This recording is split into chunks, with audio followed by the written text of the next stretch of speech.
करते हैं ईश्वर से मांगने के लिए। एक बार एक व्यक्ति जो है बहुत ही पैसे वाला होता है। उसके पास इतना पैसा है कि अंदाज़ा लगाना ही मुश्किल है। उसके बहुत बड़े बड़े कारोबार होते हैं, बहुत बहुत मंदिर बनवाए रखे होते हैं, कुएं बावड़ियाँ बहुत सारा उसने अरेंजमेंट कर रखा होता है। वह इतना ज़्यादा अमीर होता है कि अनुमान लगाना ही मुश्किल है। एक बार क्या होता है कि उसे बिजनेस में करोड़ों का घाटा पड़ जाता है।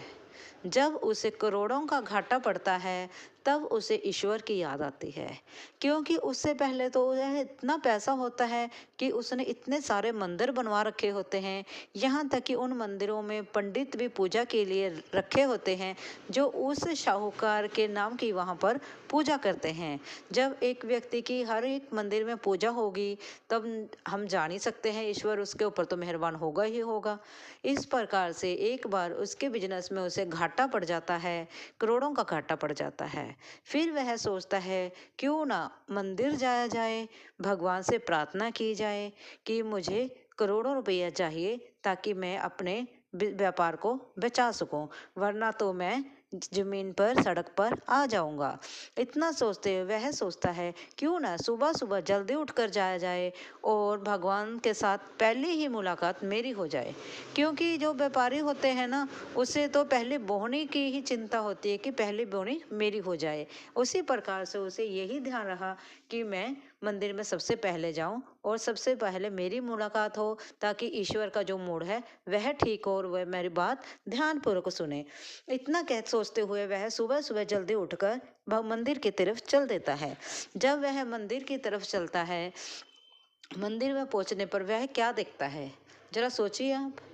वह देखता है कि मेरे उससे पहले एक व्यक्ति वहां पर पहले ही मौजूद होता है, जो ईश्वर से प्रार्थना कर रहा होता है, हे भगवान, मुझे सिर्फ मात्र 5 रुपए चाहिए।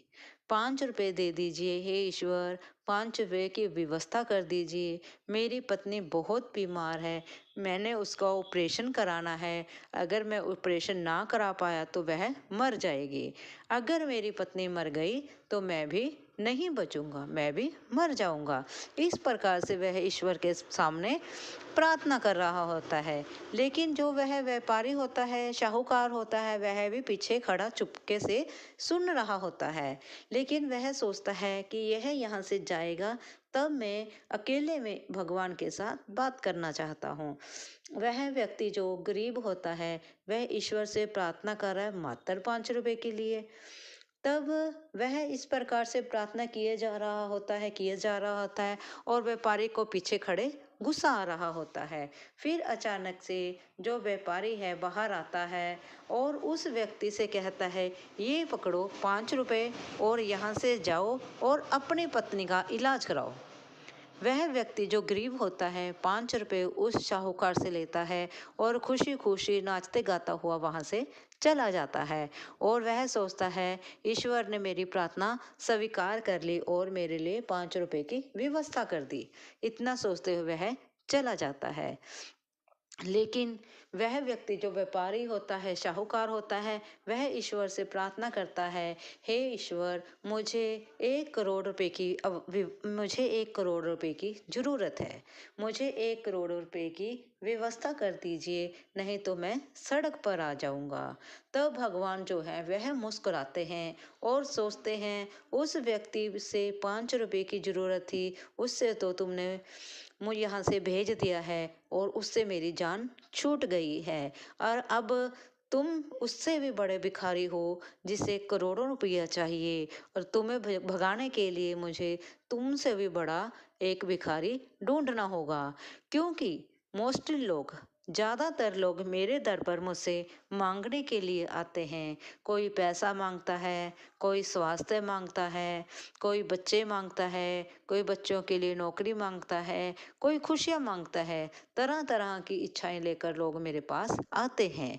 कोई भी ऐसा व्यक्ति नहीं है जो मेरे पास आए और मुझसे कहे, हे ईश्वर, आप कैसे हैं?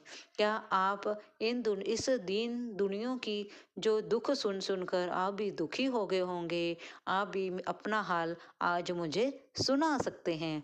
ऐसा तो कोई भी भक्त नहीं है जो आकर मेरे पास 10 मिनट बैठे और मेरे भी दुख सुने, क्योंकि सभी तो लोग मेरे पास मांगने के लिए आते हैं। कोई छोटा भिखारी है, कोई बड़ा भिखारी है। भिखारी तो मेरे लिए एक जैसे ही हैं, सब मांगने के लिए आते हैं। कोई मुझसे भी आकर कहे, ए ईश्वर, मैं आज आपके लिए आया हूँ, आप अपनी जो बातें हैं आप मेरे साथ साझा कर सकते हैं। ऐसा कोई व्यक्ति नहीं है।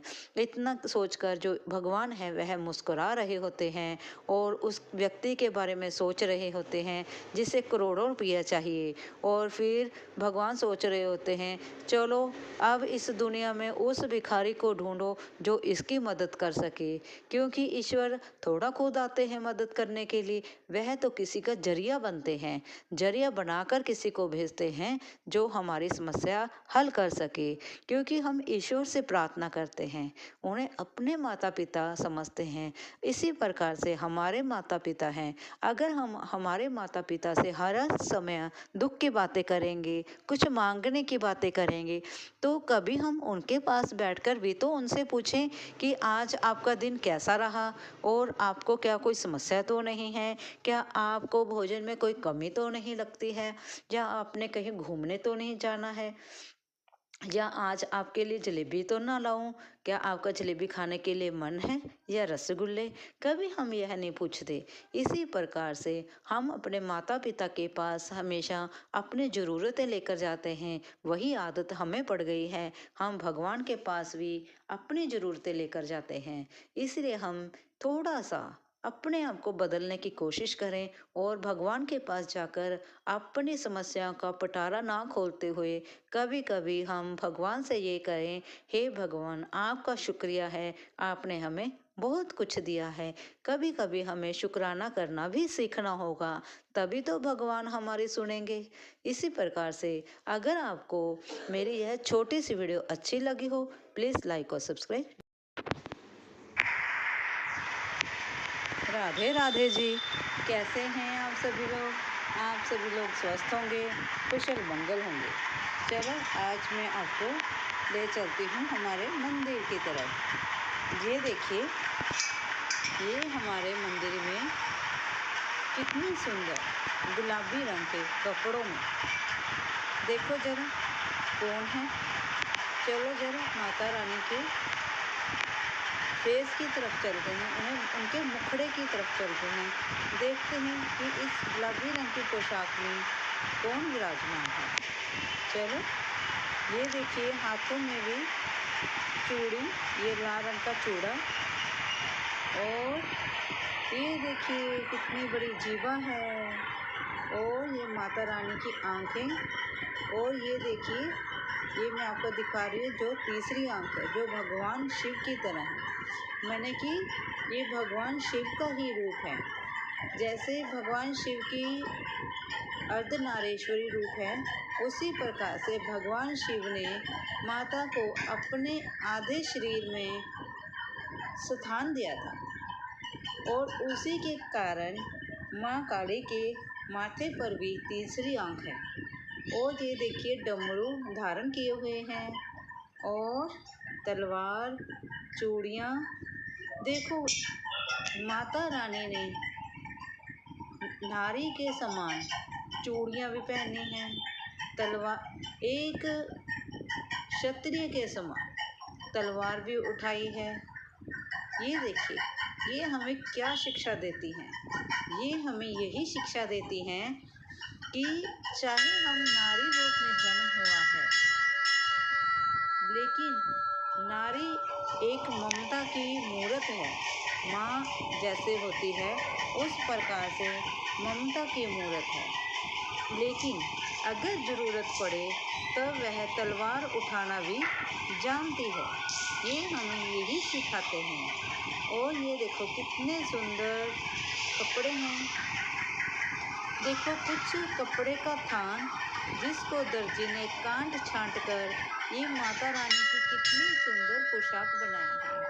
इस मंदिर में ये देखिए ठाकुर जी भी विराजमान हैं, कितने प्यारे लग रहे हैं। और इनकी पोशाक देखो, और देखो ये इन्होंने माला किस प्रकार से पहनी हुई है। देखो जरा कितने सुंदर लग रहे हैं। इनका मुखड़ा देखो, पगड़ी देखो कितनी सुंदर है ना जी।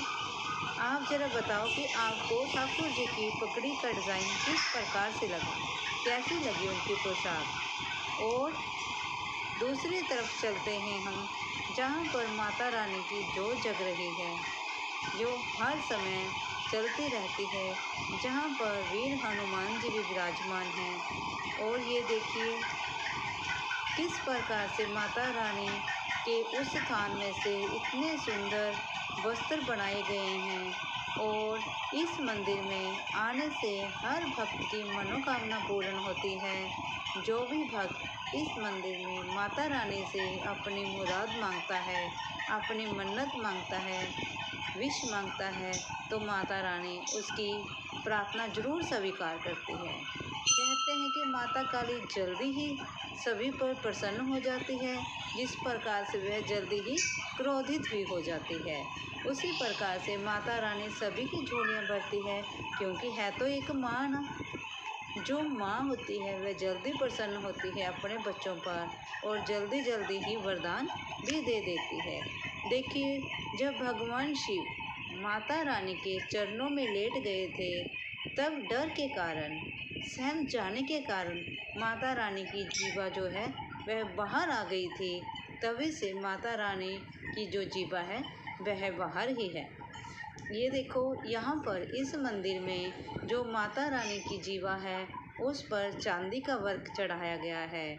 मैं अपने मंदिर से आपके लिए, अपने शहर से, आसपास के जगह से ढूंढ कर वीडियो बनाकर लाती हूँ। और आप मुझे कमेंट करें कि आपको मेरी वीडियो कैसी लगती हैं, अच्छी लगती हैं या नहीं लगती हैं। अगर आपको मेरी वीडियो में कुछ कमी लगती है तो मुझे कमेंट कर बताएं, ताकि मैं उसको कमी को दूर कर सकूं।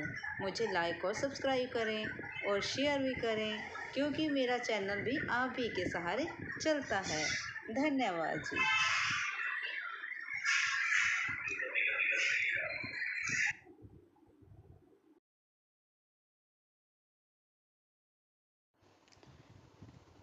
राधे राधे जी। कैसे हैं आप सभी लोग? आप सभी लोग स्वस्थ होंगे, कुशल मंगल होंगे। चलो ये देखिए माता रानी ऑरेंज कलर के नारंगी कपड़ों में कितनी अलौकिक लग रही हैं, कितनी ही सुंदर लग रही हैं, कितनी अद्भुत इनकी काया देखिए, जिन्हें देखकर ऐसे लगता है मानो इनके रूप में हम खो जाएं। चलो इनका दर्शन करते करते, इनके इस रूप के दर्शन करते करते मैं आपको एक किस्सा सुनाती हूँ। एक बार एक व्यक्ति होता है जो माता रानी का बहुत ही बड़ा भक्त होता है। वैसे तो हमारे घर में भी हैं जो माता रानी को बहुत ही बड़े पुजारी हैं, वह माता रानी को बहुत मानते हैं। अब कोई भी उनको परेशानी होती है तो वह माता रानी के दरबार में भागे चले जाते हैं। उसी प्रकार से वह व्यक्ति जो है माता रानी की बहुत ही पूजा करता है। इतनी श्रद्धा भावना वह माता रानी में रखता है, मानो कि माता रानी के साथ वह बैठकर अपने सभी दुख सुख बातें कर लेता है। देखते ही देखते धीरे धीरे माता रानी उसके ऊपर अपनी कृपा करने लगती है। हम सभी जानते हैं कि माँ तो माँ होती है, उसमें बहुत ही ममता होती है, और वह अपने बच्चों से कुछ नहीं छुपाती, सब कुछ अपने बच्चों पर न्यौछावर कर देती है। फिर माता रानी उस व्यक्ति पर कृपा करने लगी। देखते ही देखते धीरे धीरे उस व्यक्ति के पास किसी चीज़ की कमी ना रही। हम सभी जानते हैं जब कोई व्यक्ति थोड़ा प्रोग्रेस करता है या उसके पास ऐसी सभी चीज़ें होने लगती हैं, कामयाब होने लगता है, तो आस पड़ोस वालों में जलन तो होती ही है। उसी प्रकार उसका एक दोस्त था जो उससे देखकर जलने लगा। फिर उसने उस शहर के राजा से कहा कि उस व्यक्ति ने महल से चोरी करता है, क्योंकि अब उसके पास किसी चीज़ की कमी नहीं है। राजा व्यक्ति को बुलाता है। राजा कहता है, बताओ तुम मेरे महल से क्या चुराते हो? वह व्यक्ति बोला कि मैं आपके महल से राजा जी कुछ नहीं चुराता हूँ। मैं तो एक माँ का भक्त हूँ और श्रद्धा भावना के साथ माँ की अर्चना पूजा करता हूँ और माता रानी मुझ पर कृपा करती है। तो राजा सोचता है ये तो झूठ बोल रहा है। अगर भगवान जन खन के लिए कृपा करने लगे तो यह धरती ही स्वर्ग बन जाएगी। फिर राजा जो होता है उस व्यक्ति को कहता है कि माता रानी को कहो कि वह दरबार में मेरे दरबार में राजमहल में ही वास करे। वह माता रानी से प्रार्थना करता है और कहता है, हे माँ, हे जगदम्बे, किसी न किसी रूप में वहाँ प्रकट हो और मेरी मदद करें। जब वह बहुत जोर के रोने लगता है और मदद के लिए माता को पुकारता है, तब माता रानी दर्शन देती है और कहती है, नहीं राजन, मैं तुम्हारे महल में नहीं रह सकती। यह व्यक्ति जो है पूरी निष्ठा भावना के साथ मेरी पूजा करता है और मुझे श्रद्धा के साथ जो भी इसके साथ बन पड़ता है वह प्रसाद लगवाता है। इसलिए मैं तो भावना चाहती हूँ, मुझे पैसा या रुपया नहीं चाहिए। इसलिए मैं तो इस व्यक्ति के यहाँ ही निवास करूँगी। इतना कहते हुए माता रानी अब वहाँ से जो अंतर्ध्यान हो जाती है। इस प्रकार से माता रानी ने उस व्यक्ति के ऊपर अपनी कृपा करी, जिस प्रकार से वह अपने सभी भक्तों पर कृपा करती हैं। अब धीरे धीरे बसंती जी जो माता काली का छोटा रूप माना जाता है और यह माता हमारे सभी कष्टों को, रोगों दोषों को नष्ट करने में हमारी मदद करती है। माता बसंती पर ठंडे जल का भोग लगाया जाता है और ठंडा ही पकवान इन पर चढ़ाया जाता है। और जब माता बसंती का दिन आता है तब घर में खाना ताज़ा नहीं बनाया जाता है, ठंडा खाना और बासी खाना ही खाया जाता है। ये देखिए, मैं आपको हमारे यहाँ पर जो माता बसंती का मंदिर है उसके दर्शन करा रही हूँ। माता बसंती जो है स्वच्छता की देवी है और साफ सफाई और स्वच्छता जो इनकी अहम है, क्योंकि माता बसंती जो हमें रोगों से मुक्त करती है। और रोग किसका कारण होते हैं? रोग जो है गंदगी का कारण होते हैं। इसलिए माता बसंती जो है स्वच्छता की देवी है और हमें रोग दोष फोड़े फिंसी से मुक्त करती हैं। माना जाता है कि बहुत कुछ सदियों पहले एक लड़की, छोटी सी कन्या जो है, वह जो नदी पार करते हुए एक व्यक्ति को मिलती है, जो कुछ समय बाद वह लड़की एक पीठ के शक्ति पीठ के रूप में बदल जाती है और जो वह आगे चलकर माता बसंती का रूप कहलाई और माता बसंती को एक शक्ति पीठ के रूप में ही पूजा जाता है। हमारे यहाँ के ये माता बसंती का जो शक्तिपीठ है उसके मैं आपको दर्शन करा रही हूँ। देखो जरा कितने अद्भुत बने हुए हैं, कितनी साफ सफाई है और कितने सजग के साथ इसे सजाया गया है ना। इसमें कुछ ऐसे बिल्कुल साफ सुथरा है। बैठने के लिए देखो प्रॉपर जगह बनी हुई है, पैर साफ करने के लिए मैट भी हैं और ये जो चैंटिंग करने के लिए भी यहाँ पर जो बैठने के लिए भी रखे गए हैं, ताकि हम उनके ऊपर बैठकर अपने मंत्र जाप कर सकते हैं। और ये देखिए ओपन में, खुले में जो कुर्सियाँ लगाई गई हैं ताकि अच्छा माहौल, साफ सुथरा और ठंडी हवादार माहौल का हम आनंद ले सकें। यह पर्यावरण को स्वच्छ रखने वाली माता है और हमें रोग दोषों से मुक्त करती है। जरा यहाँ देखिए फूलों से किसे इन्हें सजाया गया है। आपको यह मंदिर, हमारा ये शक्तिपीठ कैसा लगा? अच्छा लगा और सुंदर लगा तो जय माता की लिखना मत भूलें और मेरी वीडियो को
आज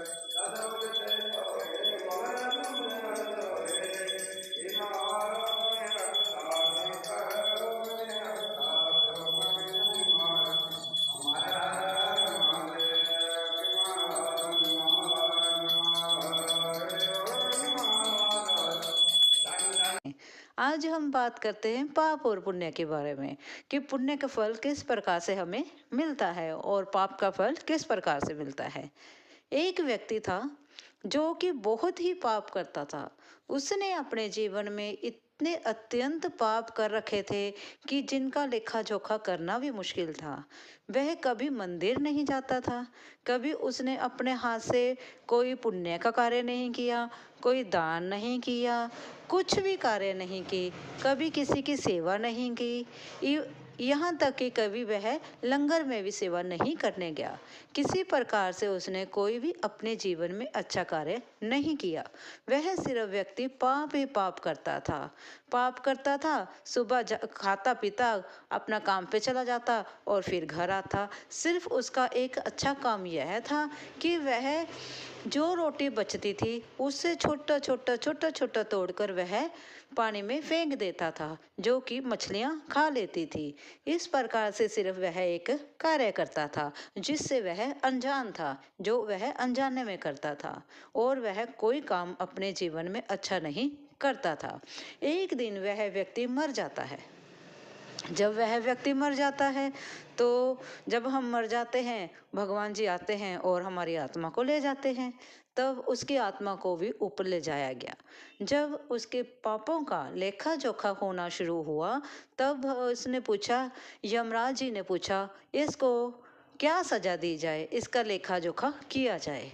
जब उसके सारे पाप पुण्य गिनाए जाते हैं, तब उन्हें कहा जाता है कि इस व्यक्ति ने तो अपने जीवन में कोई भी पुण्य का कार्य नहीं किया, सभी पाप ही पाप किए हैं। यह कभी मंदिर नहीं गया, इसने कभी सेवा नहीं की, इसने कभी भी कोई दान नहीं किया, लेकिन इसने सारे ही पाप किए हैं। यह सभी से बुरा बोला है और पता नहीं नाना प्रकार के उसने काम किए हैं। इतना कहते हुए अचानक ही उसकी निगाह, जो लेखा जोखा कर रहे होते हैं उनकी निगाह उस पर पड़ती है जब वह एक रोटी अपनी बची हुई मछलियों को डालता है। फिर वह कहता है, नहीं, इसने एक कार्य ऐसा किया है जो अपनी बची हुई एक रोटी के छोटे छोटे टुकड़े कर कर मछलियों को डाल देते थे, और वह जो मछलियां हैं उस रोटी को खा लेती थी, जिससे वह मछलियां अच्छे से इसे आशीर्वाद देती और जीवित रहती थी। और मछलियों को वह रोटी डालने के कारण यह पुण्य का भागीदार हुआ। क्यों? क्योंकि जो विष्णु जी हैं उन्होंने मत्स्य अवतार लिया था, मत्स्य अवतार लिया था, और वह मत्स्य अवतार होने के कारण उसने उन मच्छियों को जब रोटी डाली तो उसके हाथों से वह अनजाने में ही सही पुण्य का कार्य हुआ, और उस एक पुण्य के कार्य से ही उसे स्वर्ग लोक की भगवान विष्णु जी के चरणों में जगह मिल गई। तब जब उन्हें ये पता लगा कि इसने मछलियों को रोटी डाली है, तब उसके जो पापों की सजा है वह कम हो जाती है और उसे भगवान विष्णु जी के धाम में भेज दिया जाता है, और उसे पाप करने के बाद भी भगवान विष्णु जी के चरणों में स्थान मिल जाता है। यही तो होता है पुण्य का फल। इस प्रकार से उस व्यक्ति को पुण्य का फल मिला, और इस प्रकार से हमें भी इसी कहानी से यही सीख लेनी चाहिए कि हमें अपने जीवन में पुण्य जरूर करना चाहिए। हम छोटे छोटे कीड़े मकोड़ों को थोड़ा थोड़ा अनाज जैसे चावल, तिलचोली, शक्कर, घी, आटा इस प्रकार से डाल सकते हैं। पक्षियों को दाना डाल सकते हैं, और मछलियों को आटे की गोलियां डाल सकते हैं। इस प्रकार से गाय को हम गुड़, चारा ये सब डाल सकते हैं, गाय सेवा कर सकते हैं, उन्हें नाना प्रकार के हम कार्य कर सकते हैं। कुत्ते को रोटी डालो। इस प्रकार से हम जीव जंतुओं को थोड़ा थोड़ा अगर हम उनको अनाज देंगे खाने के लिए, वही छोटे छोटे जीवन में किए हुए छोटे छोटे दान भी हमारे पुण्य के भाग्य में बदल जाते हैं और हमारे जीवन को नर्क से स्वर्ग में ले जाते हैं। यही तो होती है नर्क से स्वर्ग की जो सफ़र होता है, यही छोटा सा सफ़र है, कहाँ नर्क और कहाँ स्वर्ग। और इसी प्रकार से उस व्यक्ति को भगवान विष्णु जी के चरणों में स्थान मिला। आप भी कोशिश करें, मैं भी कोशिश करूंगी कि अपने जीवन में कोई पाप ना करते हुए छोटे छोटा ही सही, छोटा छोटा दान करें, चाहे जितना हो सके उतना करें। कोई यह जरूरी नहीं है कि आप अपने कमाई से बढ़कर करें, जितना हो सके उतना सा करो, चाहे बिल्कुल तुच्छ करो, लेकिन करो जरूर, कोशिश करो। अगर आज हम कोशिश करेंगे तो धीरे धीरे ये हमारी आदत बन जाएगी। अगर आपको यह मेरी वीडियो अच्छी लगी हो, प्लीज़ लाइक और सब्सक्राइब करें और प्रेम से बोले जय श्री राधे, जय Shri Radhe, Radhe Radhe ji. Hello my YouTube members, आप सभी का मेरे यूट्यूब चैनल पर आपका स्वागत है। मैंने आप सभी के लिए मेंबरशिप ऑन कर दी है। आप चाहें तो मेरी मेंबरशिप भी ले सकते हैं और मैंने अपनी वीडियो में कुछ आर्टिकल्स के लिंक डाले हैं। आप चाहें तो मेरी पसंदीदा वह आर्टिकल्स देख सकते हैं और ख़रीद भी सकते हैं। उस लिंक पर जाएं और आर्टिकल देखें, पसंद करें और ख़रीदें। आप सभी का बहुत धन्यवाद होएगा। थैंक यू जी। हेलो माय यूट्यूब मेंबर्स, आप सभी का मेरे यूट्यूब चैनल पर आपका स्वागत है। मैंने आप सभी के लिए मेंबरशिप ऑन कर दी है। आप चाहें तो मेरी मेंबरशिप भी ले सकते हैं और मैंने अपनी वीडियो में कुछ आर्टिकल्स के लिंक डाले हैं। आप चाहें तो मेरी पसंदीदा वह आर्टिकल्स देख सकते हैं और ख़रीद भी सकते हैं। उस लिंक पर जाएं और आर्टिकल देखें, पसंद करें और ख़रीदें। आप सभी का बहुत धन्यवाद होएगा। Thank you ji.